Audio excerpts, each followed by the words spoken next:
السلام علیکم ورحمۃ اللہ تعالی وبرکاتہ۔ ہم آغاز کر رہے ہیں سورہ اعراف کا خلاصہ۔ تو آئیے آغاز کرتے ہیں سورہ اعراف۔ تمہارے پاس اللہ کی کتاب ہے، تمہارے دل میں اس سے کوئی الجھن نہ رہے، اس کے ذریعے لوگوں کو خبردار کرو اور خود یاد دہانی حاصل کرو، اس کی پیروی کرو، رب کو چھوڑ کر دوسروں کو سرپرست نہ بناؤ اور رب کی کتاب کو چھوڑ کر دوسروں کی رہنمائی قبول نہ کرو۔ آخرت کی تیاری کرو، اس دن سب کے اعمال بالکل ٹھیک ٹھیک وزن کیے جائیں گے، جن کے اعمال میں وزن ہوگا وہی کامیاب ہوں گے، سو تم وزنی اعمال کا اہتمام کرو۔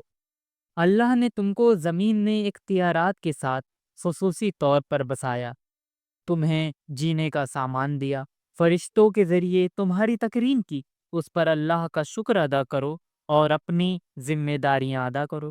تکبر کرنے والوں کے لیے اللہ کے یہاں کوئی جگہ نہیں ہے۔ ابلیس کی مثال تمہارے سامنے رہے، تکبر سے دل کو پاک رکھو۔ شیطان تمہارا پرانا دشمن ہے، اس نے تمہیں بہکانے کا وعدہ کر رکھا ہے، اس سے ہمیشہ ہوشیار رہو۔ اس نے طے کیا ہے کہ تم سے رب کی ناشکری کروائے گا۔ رب کی ناشکری تباہی کا راستہ ہے۔ ناشکری سے بچو اور شکر گزاری کے راستے تلاش کرو۔ بہکانے والے ہمیشہ خیر خواہی کے بھیس میں آتے ہیں، سبز باغ دکھاتے ہیں اور خوب قسمیں کھاتے ہیں۔ تم بہکانے والوں سے کبھی دھوکہ مت کھاؤ۔ ابلیس نے کس طرح آدم اور حوا کو بہکایا، اس سے سبق حاصل کرو۔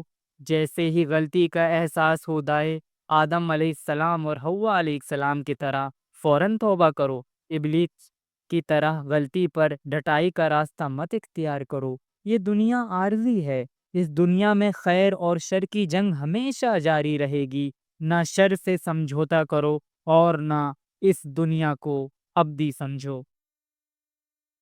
اللہ نے تمہیں لباس کی نعمت عطا کی ہے، یہ تمہارا امتیاز ہے۔ تم بے لباسی مت اختیار کرو۔ یاد رکھو، تقوی بہترین لباس ہے، اس سے شخصیت بے عیب اور خوبصورت ہو جاتی ہے۔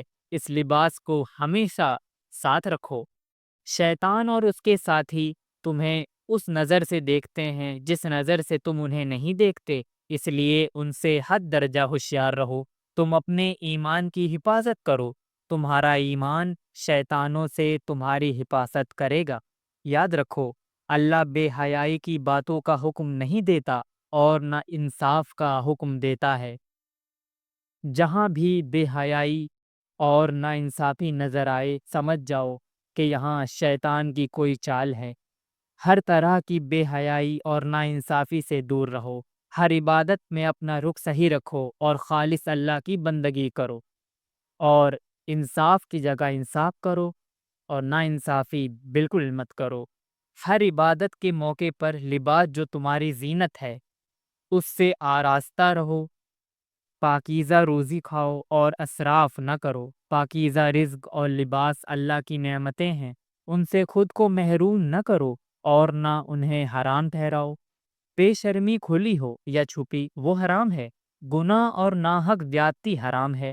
اللہ کے ساتھ شرک کرنا حرام ہے، اور بے جانے بوجھے اللہ کی طرف کوئی بات منسوب کرنا وہ بھی حرام ہے۔ دنیا میں کوئی کتنا ہی بڑا پیر، گرو یا رہنما ہو، اس کے کہنے پر غلط راستہ اختیار مت کرو۔ قیامت کے دن یہ سب ہاتھ اٹھا لیں گے۔ ایمان والوں کو ان کے اچھے اعمال کے بدلے میں جنت ملے گی، اس لیے جتنا زیادہ ہو سکے اچھے اعمال کا ذخیرہ جمع کرتے رہو۔ اللہ نے رسول کے ساتھ حق بھیج کر سیدھا راستہ دکھا دیا ہے، اس نعمت کی قدر کرو۔ دین کو کھیل اور تفریح مت بناؤ، آخرت کے دن کو فراموش مت کرو۔ کسی شفاعت یا سفارش کے بھروسے نہ رہو، زیادہ سے زیادہ اچھے اعمال کی فکر کرو۔ اپنے رب کو پکارو گڑ گڑاتے ہوئے اور چپ کے اللہ نے جو حدیں متعین کی ہیں ان کی پابندی کرو، ان سے آگے مت بڑھو۔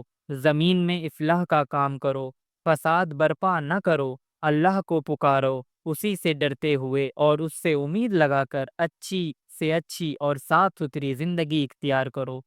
اچھی زمین کی طرح بنو جو بارش سے فائدہ اٹھاتی ہے اور خوب پھل پھول لاتی ہے۔ شکر گزار بنو اور اللہ کی کتاب سے اپنی زندگی کو ثمربار بناؤ۔ تمام نبیوں نے توحید کی دعوت دی، تم بھی توحید کی دعوت کے علمبردار بنو۔ نبیوں کی روداد سے سبق حاصل کرو، وہ کتنی ذمہ داری کے ساتھ رب کا پیغام پہنچاتے، اپنی قوم کی خیر خواہی میں بے قرار رہتے، ان کی مخالفتوں پر صبر کرتے اور انہیں ہر طرح سے سمجھانے کی کوشش کرتے۔ نبیوں کے راستے پر چلنے کا عزم کرو، اللہ کی عبادت کرو، اس کے سوا کوئی معبود نہیں ہے۔ ناپ تول صحیح رکھو، لوگوں کی چیزیں مت قبضہ کرو، زمین میں اصلاح کا کام کرو، فساد برپا نہ کرو، لوگوں کو خوف زدہ مت کرو، اللہ کے راستے سے کسی کو مت روکو، اللہ کی نعمتوں کو یاد کرو۔ فساد پھیلانے والوں کا انجام اچھا نہیں ہوتا، ان کے برے انجام سے عبرت حاصل کرو۔ یہ تھا سورہ اعراف کا خلاصہ۔ ملتے ہیں اگلی ویڈیو میں سورہ اعراف پارٹ 2 کے ساتھ۔ اللہ حافظ۔